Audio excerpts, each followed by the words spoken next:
আলহামদুলিল্লাহ। চট্টগ্রাম ধনিয়ালাপাড়া মহল্লা কমিটি কর্তৃক আয়োজিত মহাবিশ্বের মহাবিশ্ব আমাদের মালিকের মুখের পবিত্র বাণী কোরআনে কারীম, এ বিশ্বের সর্বশ্রেষ্ঠ নেতা, সর্বশ্রেষ্ঠ মানুষ মুহাম্মদুর রাসূলুল্লাহ সাল্লাল্লাহু আলাইহি ওয়াসাল্লাম, তার জীবনের উপরে আজকের এই আলোচনা অনুষ্ঠান। সিরাতুন নবী সাল্লাল্লাহু আলাইহি ওয়াসাল্লামের পবিত্র মাহফিলের স্বনামধন্য সভাপতি, সামনে বসা মুসলমান ভাইরা, পর্দার আড়ালের সম্মানিত মা এবং বোনেরা, প্রশাসনের ভাইরা, বিশেষ করে যার মাধ্যমে সেই কুষ্টিয়া থেকে পর্যন্ত কোরআনের কথাগুলো বলার জন্য, বিশ্বনবীর জীবনী থেকে কিছু শোনার জন্য এসেছি, বড় ভাই জনাব জাহিদ হোসেন, সবাইকে নিয়ে আল্লাহর দরবারে শুকরিয়া জানাচ্ছি আল্লাহর গোলাম হিসাবে। আলহামদুলিল্লাহ। দরুদ আর সালাম পড়ছি আমাদের নবী মুহাম্মদুর রাসূলুল্লাহ সাল্লাল্লাহু আলাইহি ওয়াসাল্লামের প্রতি। রাত গভীর হয়ে গেছে, এই সময় মাহফিল শেষ হয়ে যাওয়ার দরকার ছিল। বাংলাদেশ সহ বিশ্বে কোরআনে কারিমের কথা যারা বলে, তার ভেতরে অন্যতম এ বাংলাদেশের গর্ব বিশ্বনন্দিত মুফাসসির কোরআন শহীদ আল্লামা দেলাওয়ার হোসেন সাইদি রহমাতুল্লাহ আলাইহি। উনি সর্বোচ্চ কথা বলতেন, আমরা দেখতাম রাত 10টা, 10:30টায় মাহফিলগুলো শেষ হয়ে যেত। আমরা কি তার চাইতে বড় বক্তা হয়ে গেছি যে আমাদের রাত 11টায় আপনারা তোলেন? এই জন্য স্থান কাল পাত্র ভেদে বাস্তবতার সাথে কাজ করা লাগবে। এখন রাত 11টা বাজে, এখন যদি বলেন না এটা দিনের 11টা, হবে না? হবে আগস্টের 5 তারিখের আগ পর্যন্ত হতো। একটা মানুষকে আমরা দেখতাম, উনি যা বলতো সত্য হোক মিথ্যা হোক ওইটাই। আমার মনে হয় উনি যদি এখন আসতেন আর যদি বলতেন এখন দিনের 11টা, আমরা বলতাম ঠিক আছে। এইরকম একটা অবস্থায় ছিলাম। সাদাকে সাদা বলা, কালোকে কালো বলার যোগ্যতায় দেশে আমাদের ছিল না। যাদের ছিল তাদের এই মুখ বন্ধ করে রাখা হতো। সুতরাং আমরা এত রাত পর্যন্ত অনুষ্ঠানগুলো চলা ঠিক না, এইভাবেই মত দেই। আগামীতে কোনো জায়গায় অনুষ্ঠান হলে সর্বোচ্চ রাত 10টা, 10:30টায় শেষ করে দেব।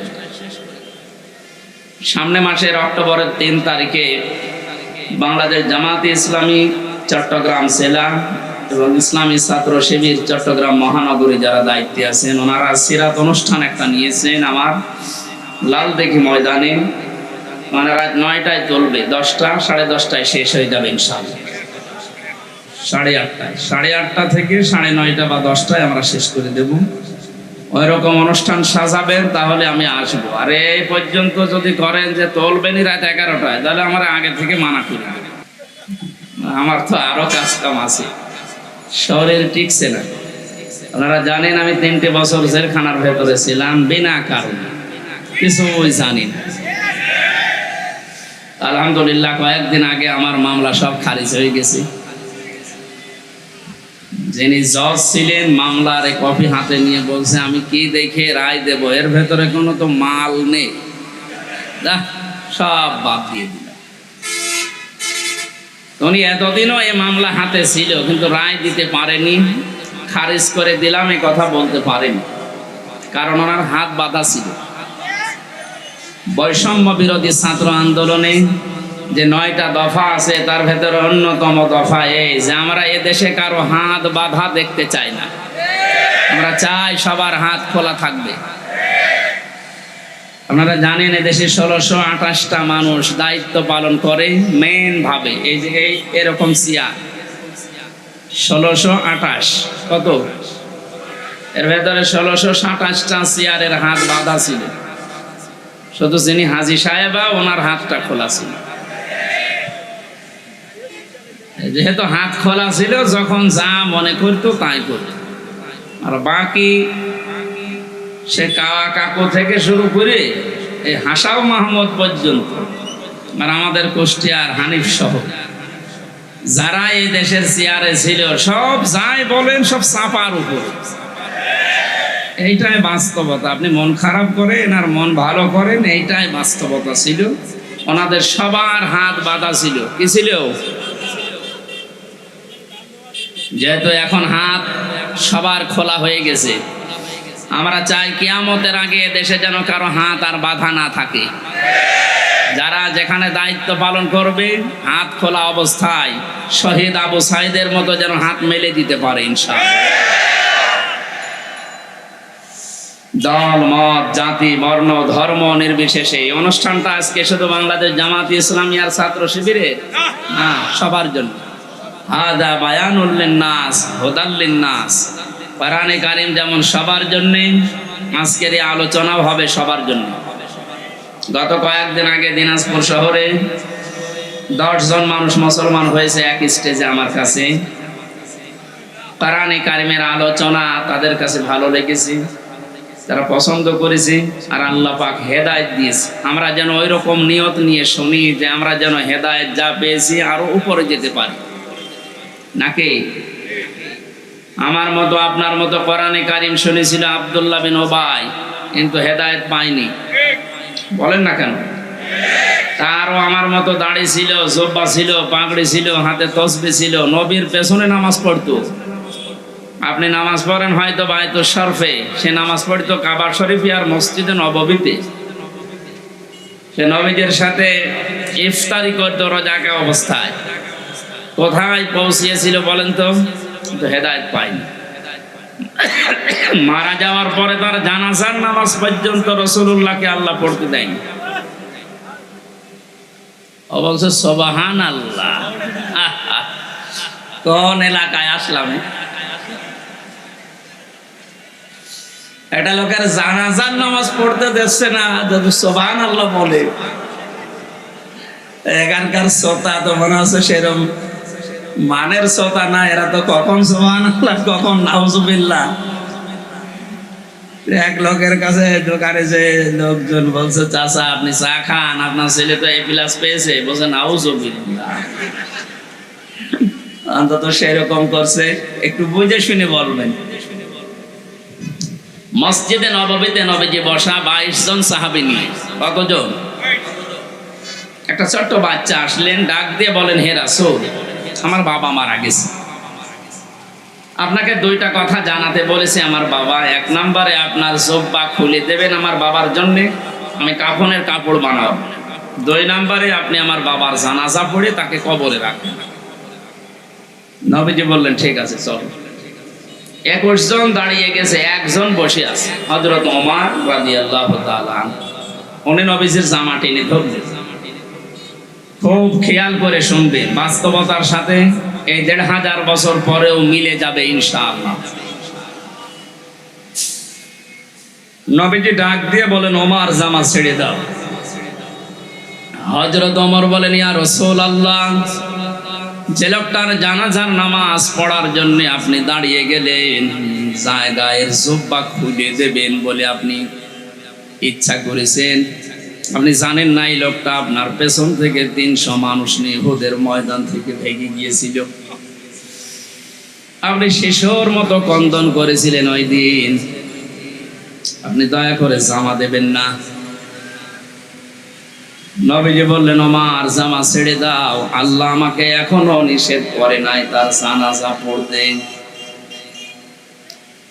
বদরের ময়দানে যে 14 জন মানুষকে আটক করা অবস্থায় বন্দিশালায় বন্দি করে রাখা হয়েছিল, তাদের ভেতরে আমার চাচা হযরত আব্বাস ছিল। তাকে এত টাইট করে বেঁধে রাখা হয়েছিল। রাতের বেলা বন্দীদেরকে আমি দেখতে গেলাম, যে দেখি আমার চাচা কাতরাচ্ছে। তুমি আমার ডান দিকে ছিলে, আব্দুল্লাহ বিন ওবাই যে মারা গেছে ও আমার পেছনে ছিল বাম দিকে। আমার চাচার এই অবস্থা দেখে নিজের জামা ওই দিন খুলে আমার হাতে দিয়েছিল, হে রাসূল এটা আপনার চাচাকে দেন। যেহেতু দুনিয়াতে আমার চাচার একটা উপকার করেছে লোকটা, কিয়ামতের ময়দানে হয়তো এ দাবি তুলতে পারে, এই জন্য আমার জামা দিয়ে ওরে আমি শোধ করে দিলাম। ওর কাছে আমি কোনো ঋণ থাকলাম না, দেন জামা দিয়ে দেন। 22 জনের 21 জন সহ তার সন্তান ওই যে আব্দুল্লাহ, তাকে সহ যাচ্ছেন। বিশ্বনবী জানাজার নামাজ পড়ানোর জন্য কাতার সোজা করে দাঁড়িয়েও গেছেন। শুরু করবেন জানাজা, হঠাৎ জিবরাইল এসে বলেন, হে নবী দাঁড়ান।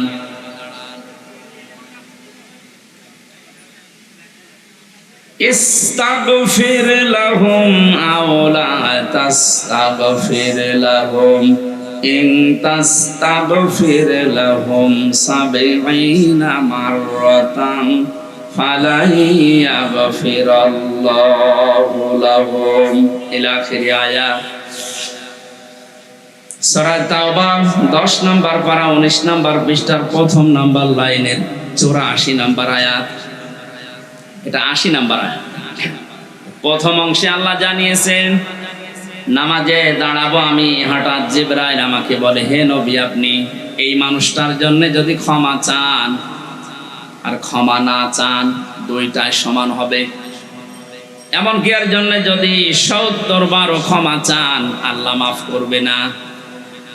তাফসীরে হাক্কানী মুফাসসির লিখেছেন আল্লাহ পাক বলেন 70 মাররাতান পর্যন্ত বলার পরে জিবরাইল থেমে গেছে, কথা বলে না।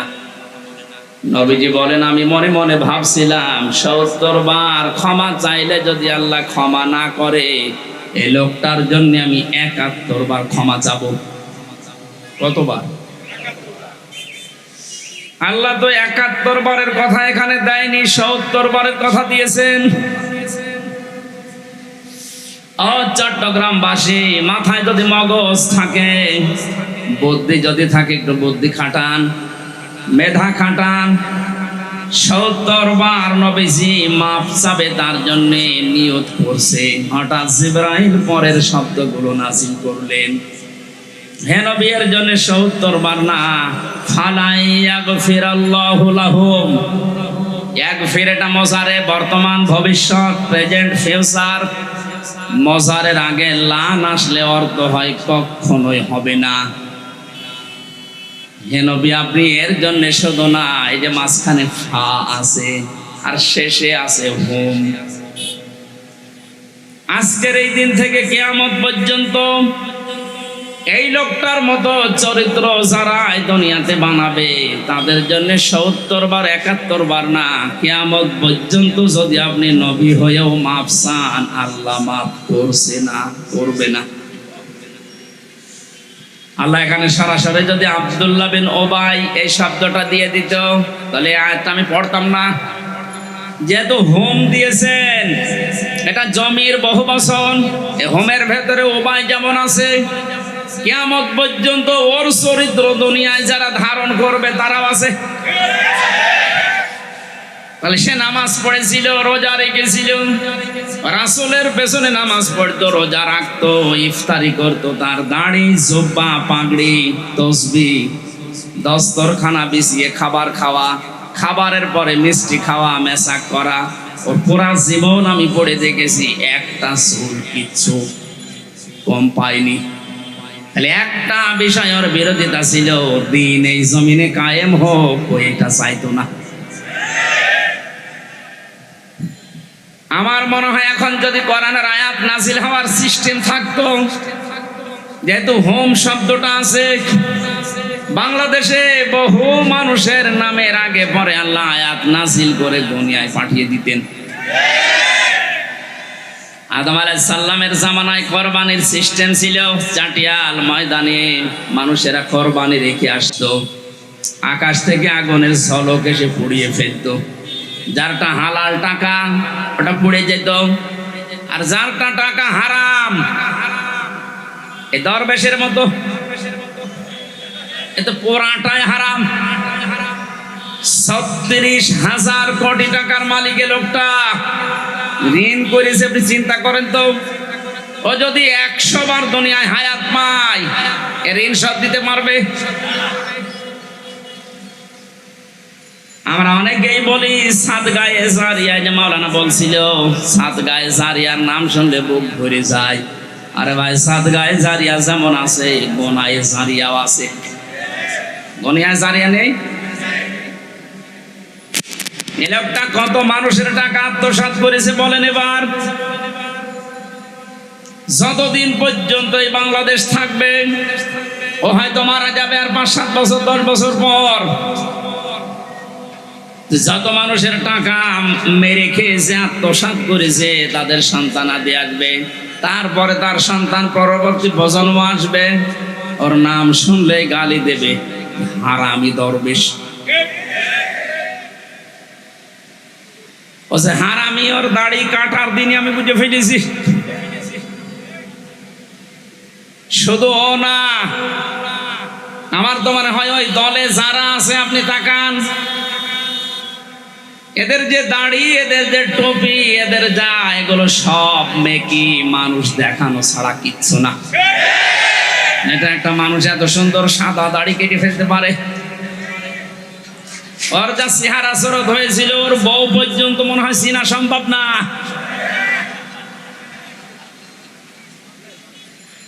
হোমটা দিয়ে যেহেতু আমরাও ঝামেলায় আছি, এই জন্য আমরা যেন ঝামেলায় পড়ে না যাই, সতর্ক হই। এই বাংলাদেশে যারা দিন কায়েম করতে চায় না, যারা বাধা দেয়, তারা কাফের, আর যারা সাপোর্ট করে না, তারা মুনাফিক। আব্দুল্লাহ বিন উবাই সরাসরি দিন কায়েমে ছিল না, ও বাধা দেয়নি, কিন্তু সরাসরি সাহায্য না করে এটা যেন কায়েম হতে না পারে, তাদেরকেও সাপোর্ট করত। এর সাথে এবার আপনি জীবন মিলাবেন। দিন কায়েম নিজে করেন না, এই জমিনে দিন কায়েম হোক, আল্লাহর দিন, এটা আপনি চান না, চেষ্টা নেই। যারা করছে আপনি তাদের বাধা দিচ্ছেন এবং সাপোর্টও করেন না তাদের।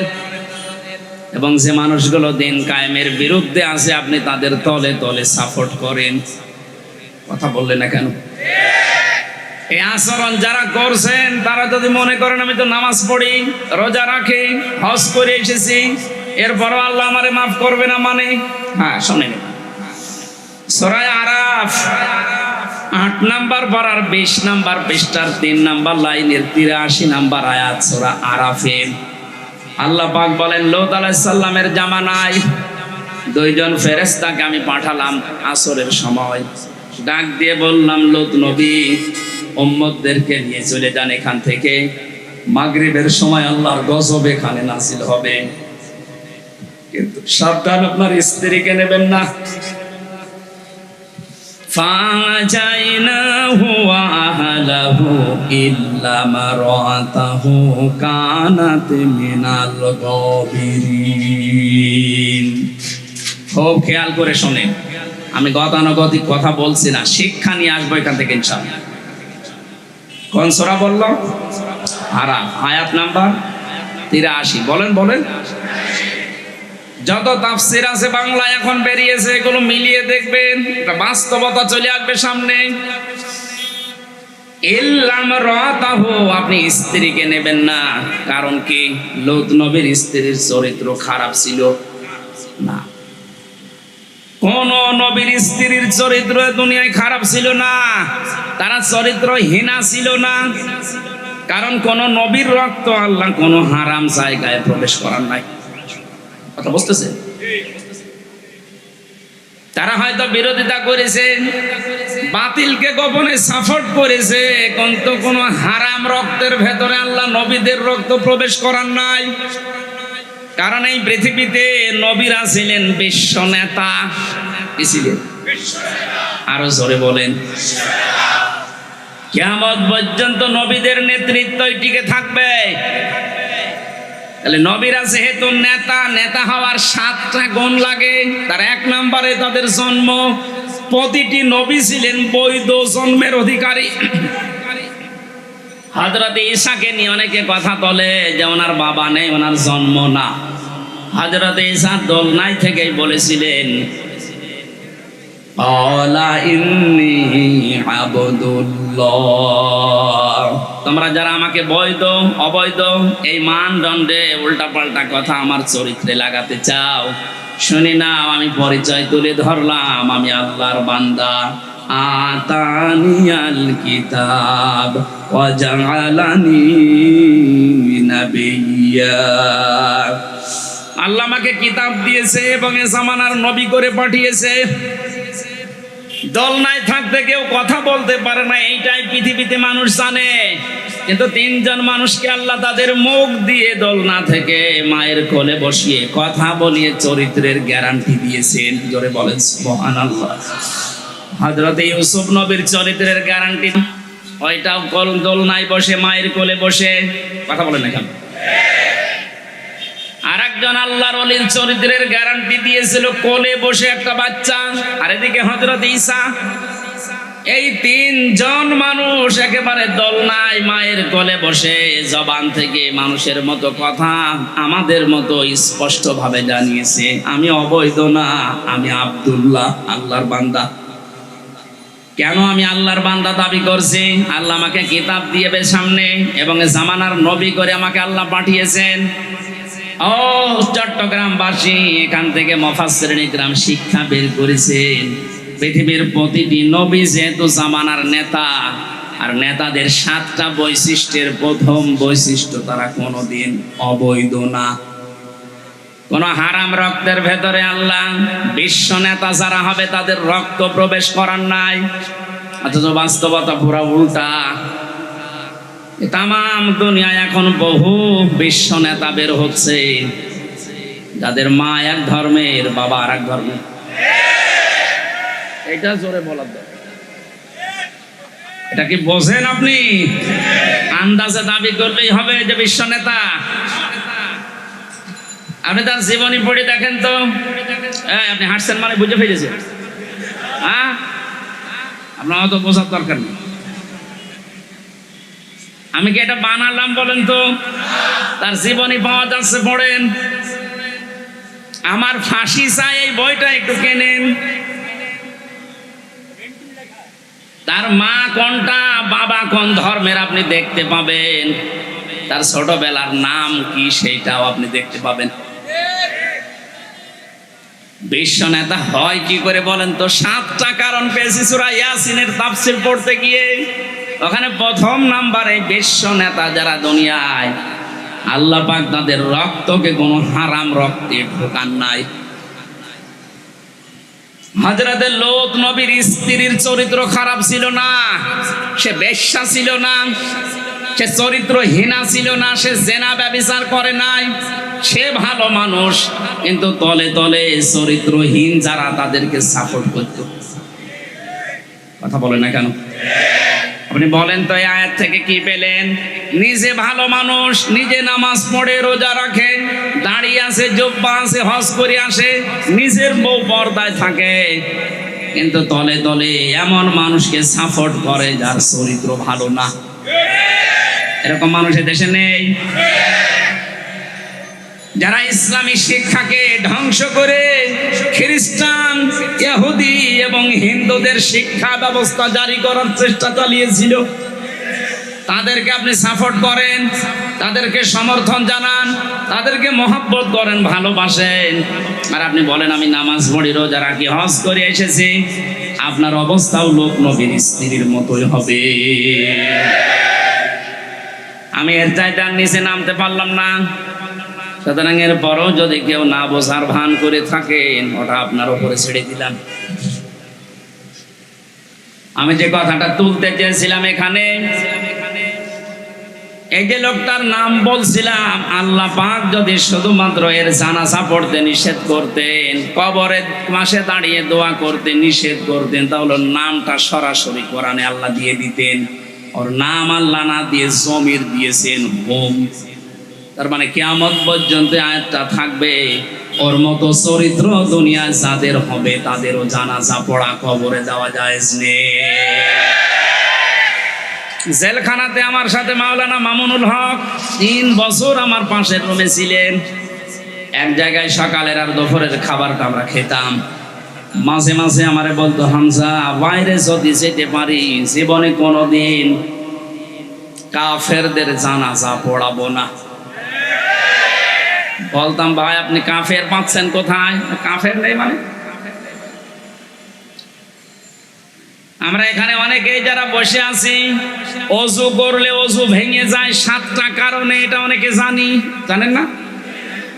নামাজ পড়লে নামাজ ভেঙে যায়, নষ্ট হয়ে যায় 19টা কারণে, এটা জানেন তো? আমাদের যে ঈমান এনেছি, ঈমান যে ভেঙে যায় 10টা কারণে, আমার মনে হয় অনেক মানুষ জানেই না। ঈমান ভেঙে যায় কোন কারণে? এই পৃথিবীতে কাউকে যদি কেউ আল্লাহর ঊর্ধ্বে মনে করে, তার ঈমান ভেঙে যায়। আজ যারা শিরক করে, বেদাত করে, ওদের ঈমান ভেঙে গেছে এই কারণে, কারণ ওরা আল্লাহর রাসূলকে আল্লাহর উপরে তুলে ফেলেছে। এক কথা বলেন না কেন? যেখানে যার স্থান আপনি ওই জায়গায় রাখবেন। আল্লাহর উপরে রাসূলকে তুলে ফেলেছেন, এই জন্য আপনি শিরক করছেন, বেদাত করছেন, আপনার ঈমান ভেঙে গেছে। আপনার দাড়ি হয়তো আমার মতো আছে, জব্বা আছে, কিন্তু আপনার ঈমান নেই, আপনার ঈমান ভেঙে গেছে। 2 নম্বরে দুনিয়ায় আমরা দেখলাম এই 15.5 বছরে একটা মানুষকে উপরে তোলার জন্য এত জিকির করা, এত আলোচনা করা হয়েছে। আমার মনে হয় এত জিকির যদি আল্লাহর আমরা করতে পারতাম, আমরা আল্লাহর ওলি হয়ে যেতাম। কি হইল বলেন তো এই 15.5 বছরে? আল্লাহ বলেছিলেন কালিমাতুল্লাহি হিয়াল উলিয়া, আমার কালেমা থাকবে সবার উপরে। অথচ এই 15.5 বছরে দেখলাম না, আল্লাহু আকবার নেই, লা ইলাহা ইল্লাল্লাহ নেই, উপরে আছে অন্যজন। আল্লাহ এত বেশি রাগান্বিত হয়েছিলেন, সমলে ধ্বংস করে দিয়েছেন। এখন প্রধান উপদেষ্টার পেছনে লেখা দেখেছেন, মাথার উপরে লা ইলাহা ইল্লাল্লাহ মুহাম্মাদুর রাসূলুল্লাহ। আমরা এইটাই চাই, কথা বলেন না কেন? শুধু এইটা না, বাংলাদেশের যে সমস্ত বিশ্ববিদ্যালয় থেকে মনোগ্রামে ইকরা বিসমি রাব্বিকাল্লাযী খলাক, ইন্নাদ-দীনা ইনদাল্লাহিল ইসলাম, এগুলো বাদ দেওয়া হয়েছে। আমরা চাই এগুলো আবার পুনরায় ওখানে সংযোজন করাবো। হ্যাঁ, দাবি করেন না? এটা কি দুনিয়ার কোন মানুষের দাবি? কেন মানুষের দাবি না? বিশ্বনবী যেই দিন নবুয়ত পাবেন, ওই দিন তাকে জিবরাইল এসে বলেছিলেন ইকরা, তিনি বললেন আমি পড়তে পারি না। দ্বিতীয়বার যখন বললেন ইকরা, বলেন না মা আনা বিকারি, আমি জানি না পড়তে। তৃতীয়বার যখন গম বুকে চাপ দিয়ে বললেন ইকরা বিসমি রাব্বিকাল্লাযী খলাক, নবীজি পর শুধু পড়েন নাই, 5টা আয়াত পড়েছিলেন। আমি আবার বলছি, গতানুগতিক কথা আমি বলি না, এখান থেকে শিক্ষা আছে 5টা। এদিকে দেখ, 1 নম্বরে জিবরাইল বললেন, এতক্ষণ বারবার বলি যে পড়েন পড়েন পড়েন, আপনি পড়েন না। এখন যে একেবারে 5টা আয়াত পড়লেন আমার সাথে, নবীজি বলেছিলেন যে এতক্ষণ তো আপনি আমাকে বলেননি যে রবের নামে পড়া লাগবে, আপনি শুধু বলেছেন ইকরা, পড়ো। কি পড়বো? যখনই বলেছেন বিসমি রাব্বিকা, রবের নামে, আমি আর দেরি করি নাই। এটা শুধু আজকে না, কিয়ামত পর্যন্ত আমার উম্মত যারা দুনিয়ায় আসবে তাদের জন্য এইটাই শিক্ষা, তারা যেন রব বাদ দিয়ে কারো নামে না পড়ে।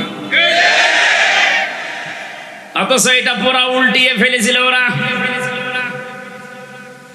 আল্লাহর নামে পড়াশোনা বাদ দিয়ে বাবার নামে আরম্ভ করেছিল। সুনামগঞ্জের সাল্লায় এক মাদ্রাসায় ইসলাম শিক্ষা পড়াচ্ছে এক হিন্দু। কোথায় পৌঁছিয়েছিল শিক্ষা আপনি টের পেয়েছেন? আর এগুলোর জন্য দায়ী চট্টগ্রামের এই ছেলেটা।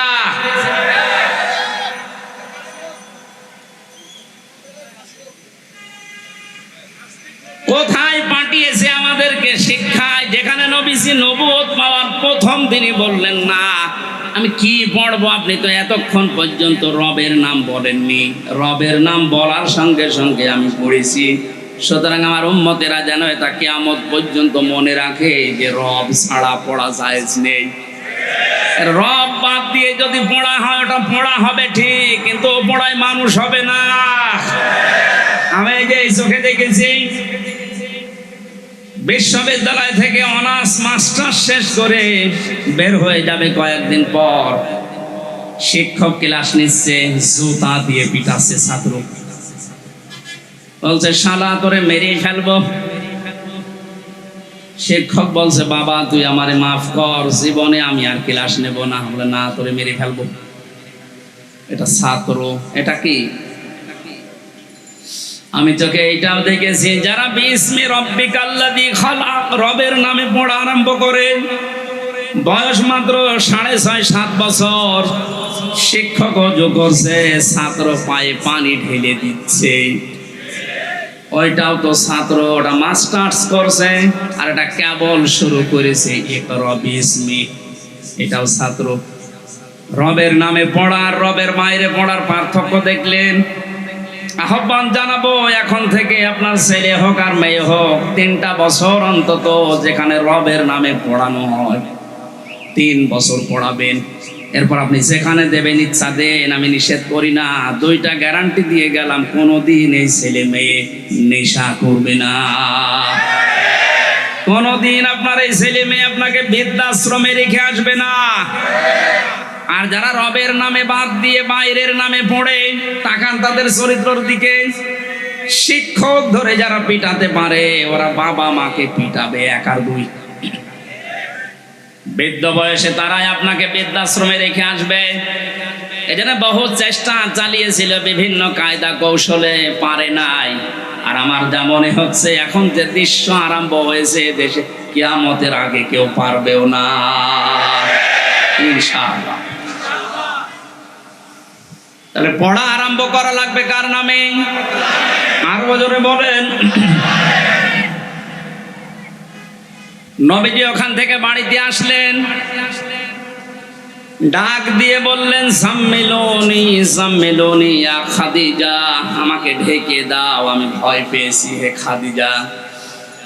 এখানে যদি মেয়েদের কানে আওয়াজ যায়, তাদেরকে বলছি, সম্মানিত মা বোনেরা, আপনার তো আদর্শ হওয়া দরকার এই দুনিয়াতে 6 জন নারী, যেটা আল্লাহ রাসূলের ঘোষণা দেওয়া।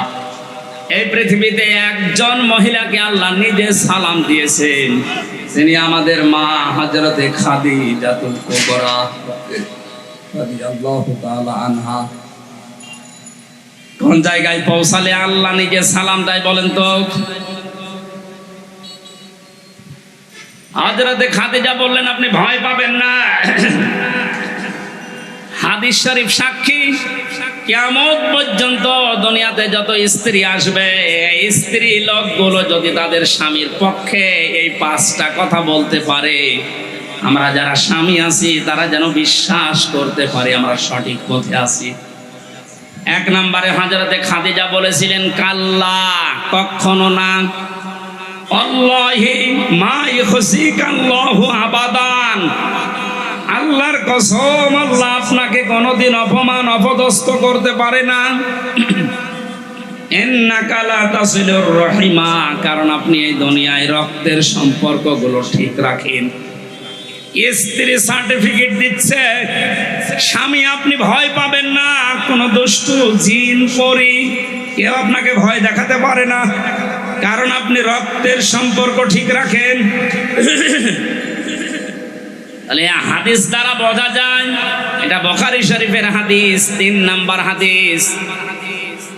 নবীজির স্ত্রীর এই কথার দ্বারা বোঝা যায় যে স্বামীগুলো মানুষের সাথে তাদের রক্তের সম্পর্ক ঠিক রাখে, তাদের জিন পরী ভূত পেতী এগুলো ভয় দেখাতে পারে না। আমাদের আজ ভয় দেখায় কারণ আমরা রক্তের সম্পর্কগুলো ঠিক রাখতে পারি না।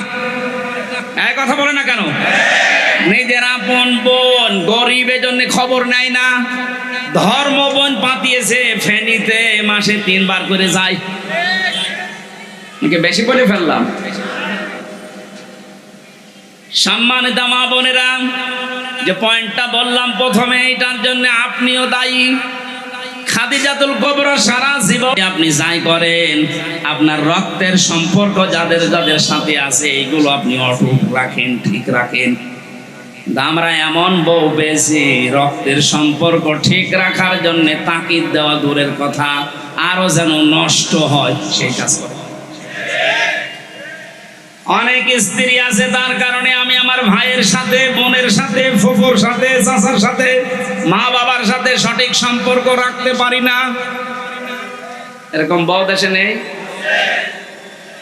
কার বউ এরকম? হাত তোলেন তো। না, আন্দাজে বলবেন না ভাই। মেয়েদের উপর আন্দাজে দর দিচ্ছেন মানে? এরকম বউ তো চট্টগ্রামে থাকার কথা। সম্মানিত মা বোনেরা, আলহামদুলিল্লাহ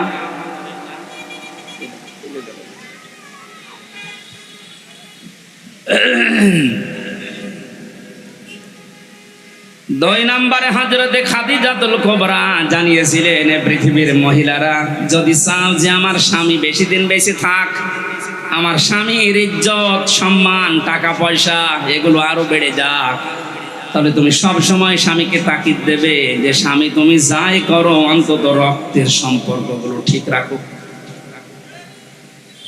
কোরআনে কারীম জানিয়েছে, ইয়াসআলুনাকা মাযা ইউনফিকুন কুল মা আনফাকতুম মিন খায়রিন ফালিল ওয়ালিদাইনি ওয়াল আকরাবিন। আখিরি আয়াত সূরা বাকারার ভেতরে আছে 2 নম্বর পারা 12 নম্বর পৃষ্ঠা 13 নম্বর লাইনের 215 নম্বর আয়াতের প্রথম অংশে আছে। এটা তাফসিরে ইবনে কাসির পাবেন। আল্লাহ পাক বলেন, নবী, দুনিয়ার মানুষ যদি আপনাকে বলে যে টাকা পয়সা খরচ করব কোথায়, আমি এতদিন টাকা পয়সা উপায় করি না, এখন উপায় করা শিখেছি, এখন আমি ইনকাম করি, জীবনের প্রথম ইনকামের টাকা আমি কোথায় দিয়ে আসব? কোনো মাজারে, কোনো কবরে, কোনো দরগায়, কোনো পীর সাহেবের দরবারে? আল্লাহ বলেন না, প্রথম পয়সা জীবনে উপায় করলেই খরচ করবাম ভালো কাজে। কি কাজে? বলেন বলেন। এই ব্যাখ্যাটা যদি আমরা বাংলাদেশে যত পীর সাহেব আছে তাদের কাছে ছেড়ে দিতাম, তারা তাদের নিজের দরবারের দিকে টেনে ব্যাখ্যা করতো যে ভালো কাজ পাও না, এ দরবারে দিয়ে যাও, এটাই ভালো কাজ। কথা বলেন না কেন? যারা এদেশে ইসলামী আন্দোলন করে তাদেরকে যদি বলতেন যে ভালো কাজ, ওরা বলতো ভালো কাজ খুঁজে পাচ্ছেন না, মিছিল হবে এখন, এখানে দিয়ে যান। কথা বলছেন না কেন?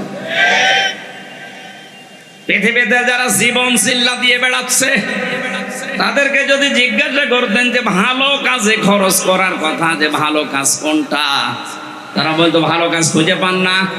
সকাল সন্ধ্যা যারা আল্লাহর দিকে মানুষকে ডাকে, 3 দিন 40 দিন জীবন চিল্লায় যারা চলে যাচ্ছে, এদেরকে দেন। কথা বলেন না কেন? আল্লাহ পাকের জন্য নিজের হাতে ব্যাখ্যা রেখেছেন, কারো হাতে ছেড়ে দেননি। রব্বুল আলামিন বলেন ভালো কাজ কোনটা, এবার শোন, ফালিল ওয়ালিদাইনি ওয়াল আকরাবিন। এই পৃথিবীতে যত ভালো কাজ আছে 1 নাম্বার ভালো কাজ হচ্ছে মা বাবার জন্য খরচ করা। সুবহানাল্লাহ বলতে পারেন নাই? আজ অনেকে চলে যাচ্ছে সেই সিলেটে, সেই বরিশালে, চট্টগ্রামে। না, আপনার জন্য আপনার জীবনের প্রথম টাকা খরচ করার দায়িত্ব আপনার মায়ের জন্য, বাবার জন্য। এদের চাইতে বড় পীর দুনিয়ায় আর নেই। কথা বলেন ঠিক কিনা? 2 নম্বরে ওয়াল আকরাবিন, নিকট আত্মীয় যারা, তাদের জন্য খরচ করেন। কোরআন আমাদেরকে যেটা জানিয়েছে তার বাইরে যদি আমরা ইসলাম মানতে যাই, ওটা ইসলাম হবে না বেদাত হবে? আল্লাহ আমাদেরকে বাঁচান, বলেন আমিন। কি বৃষ্টি হচ্ছে? হ্যাঁ,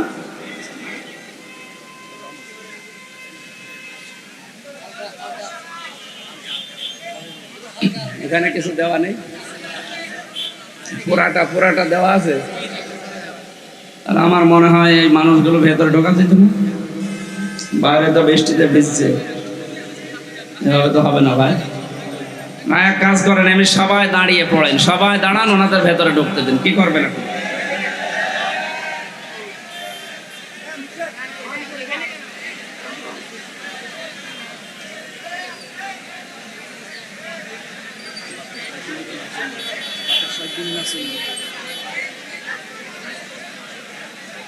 সুবহানাল্লাহ আলহামদুলিল্লাহ। এই ভেতরে ঢুকতে পারলে ঢোকেন, নাই তো কোনো দোকানে মোকানে যান, কোনো দোকান পাটে যান, এখানে থাকবেন না, ভিজে যাবেন। এখান থেকে যান যান যান। রাস্তার উপরে আমার মনে হয় এভাবে না দিয়ে কোনো স্কুলে দিলে ভালো হতো। এইভাবে হয় না, সব সময় গাড়ি ঘোড়া চলছে, কখন কি হয়ে যায়।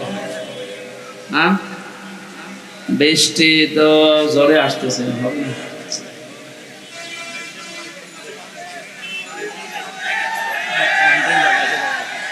এই যে ব্যাংকারে কি এই বাংকারে জায়গা আছে? এই যতটুকু ঘেরা আছে এখানে অন্তত পানি পড়বে না, উপরে ত্রিপল দেওয়া আছে। ভেতরে আসেন, আরো ভেতরে আসেন। আর যাদের একেবারে জায়গা হচ্ছে না, না একটু কাজ করেন, বাড়ি চলে যান কষ্ট করে।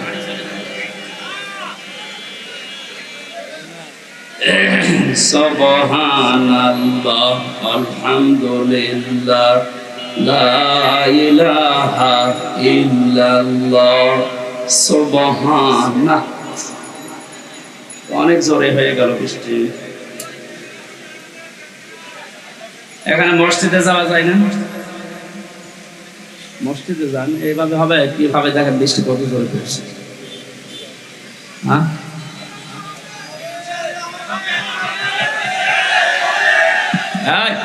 আবেগ দিয়ে চলে না, ভিজে গেলে অসুস্থ হয়ে যাবে।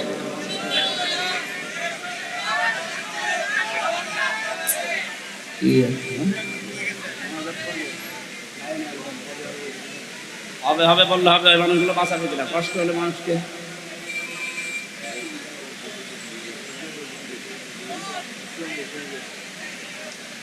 ম্যাক্সিমাম ঢুকে গেছে, এরা কি মানুষ না?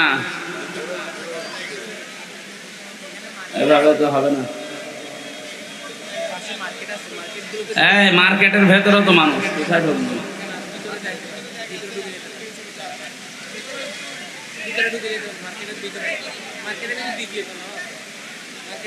মেঘ তো সেই রকম মেঘ, এ তো ছাড়া কথা না। সম্মানিত ভাইরা, এখানে কয়েকটা পয়েন্ট ছিল আমাদের।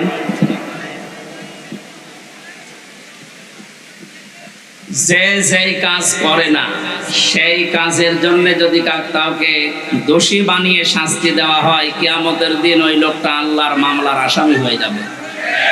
এখানে 15.5 বছর আমরা জানি, যারা সরকারি দলের বাইরে ছিলাম, সে যে দলে থাকি কম বেশি আমরা জুলমের শিকার হয়েছিলাম। যারা যারা এই জুলমের সাথে জড়িত, বাংলাদেশ জামাতে ইসলামের শ্রদ্ধাভাজন আমির ডাক্তার শফিকুর রহমান ঘোষণা দিয়েছে, আমরা সাধারণ ক্ষমা করে দিলাম। কিন্তু যারা ভিকটিম, যাদের দ্বারা অত্যাচারিত হয়েছেন, আপনি নির্ধারিত করে তাদের নামে মামলা হামলা যা করবেন করেন, কিন্তু বাকি সাধারণ কোনো মানুষ যেন কষ্ট না পায়। এটা খুব গুরুত্বপূর্ণ একটা পয়েন্ট উনি দিয়েছেন আমাদের জন্য। আমরা যারা ইসলামী আন্দোলন করি, এদেশে ইসলাম কায়েম হোক, এটা আমরা যারা চাই, ওনার এই কথাকে মেনে নেওয়ার আহ্বান জানাচ্ছি। সাধারণ কোনো মানুষ যেন আপনার দ্বারা নির্যাতনের শিকার না হয়। না, বৃষ্টি যেভাবে হচ্ছে আর হবে না। আল্লাহুম্মা আমিন।